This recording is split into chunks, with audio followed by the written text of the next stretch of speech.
Beto Hidráulica Cia. Vamos fazer mais um videozinho aqui, ó, a respeito, falando desse carro aqui, ó. Um carro que hoje em dia, nessa época do ano, está dando muito problema de pegar água na caixa de direção. Essa aqui é uma BMW, uma 125i.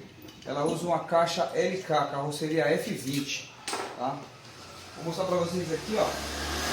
É um novinho, carro zero, bem conservado, tudo direitinho e tal. Porém, tem um calcanhar de Aquiles desse carro, que é o seguinte: ele costuma pegar água aqui, ó, justamente aqui, ó. Vou tentar filmar aqui embaixo. A caixa de direção vai aqui, ó, exatamente aqui. Então, qualquer pocinha de água, até menos da metade da roda, já chega água na caixa. E a caixa, ela não tem muita vedação a respeito. Vou mostrar a caixa para vocês agora aqui, ó. A caixa de direção dela é essa aqui, já vai ser substituída por uma outra. Essa é a caixa dela, ó. Se vocês forem ver, ó como entrou tanto de água, ó o motor, entendeu? Tudo isso aqui foi porque o carro pegou nem chuva, ele pegou uma poça d'água um pouco elevada, um trajeto um pouco longo, uns 10 metros de enxurrada assim, e contaminou a caixa inteira, tá? Aí a gente vem e entra com essa aqui, ó.